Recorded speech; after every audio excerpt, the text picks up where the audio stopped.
نماز کے بغیر جو اپنی زندگی گزارتے ہیں ان کی زندگی میں سوائے ٹینشن اور دکھ کے اور ہو کیا سکتا ہے؟ خشوع کے ساتھ نماز کرنا سیکھو.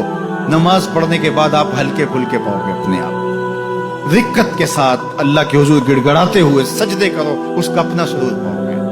اللہ اکبر. لیکن ایک بندہ کہے کہ جناب میں نماز پڑھتا ہوں لیکن ایسی کیفیت تو پیدا نہیں ہوتی, تو شیطان اس کو کہتا ہے کیا فائدہ ایسی نماز پڑھنے کا. لوگ بھی کہتے ہیں فلاں بندے سے یہ جرم بھی سرزد ہوتا ہے, نماز بھی پڑھتا ہے, اس کی نماز کو مورد الزام بناتے ہیں.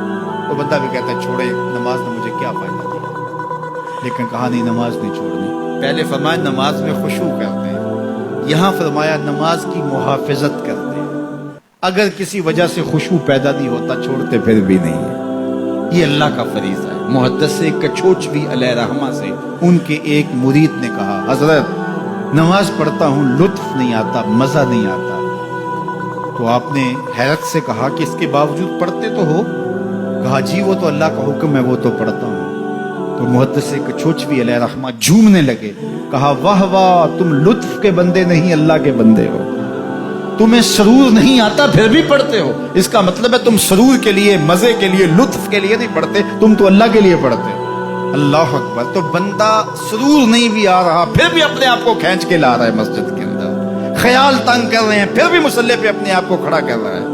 سوچے اس کو آوارہ پتے کی طرح کبھی ادھر پھینکتی ہے کبھی ادھر پھینکتی ہیں, لیکن پھر بھی وہ کھڑا ہوا ہے کہ میں نماز پوری کر کے جانی ہے.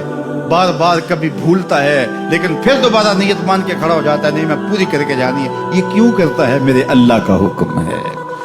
تو خشوع کی وہ کیفیت نہ بھی ہو تو کہا محافظت پھر بھی کرتے ہیں. یہ خوش نصیب لوگ ہیں. اولئک هم الوارثون, یہ لوگ وارث ہیں. یہ لوگ جن میں یہ خوبی ہیں یہ وارث ہیں.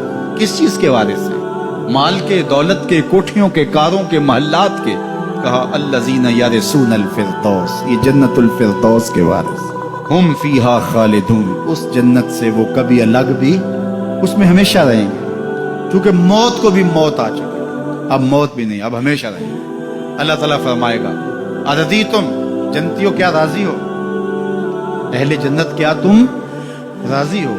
تو وہ کہیں گے ہمیں کیا ہوا کہ ہم راضی نہ ہوں, ہمیں تو وہ ملا جس کا ہمیں تصور بھی نہیں. ہمیں جنت مل گئی, محلات و قصور مل گئی. جو سب سے آخر میں جنت میں جائے گا, سب سے آخر میں, جس کو ہماری پنجابی میں پھاڑا کہتے ہیں, سب سے آخر میں, اس کو جنت میں کتنی جگہ ملے گی؟ جو بندہ سب سے آخر میں آتا اس کو دھوپ میں جگہ ملتی, جو اس سے تھوڑا سا پہلے آئے گا اس کو برآمدے میں ملی, جو اس سے پہلے آیا اس کو اندر جگہ ملی. ایسے ہی ہوتا ہے.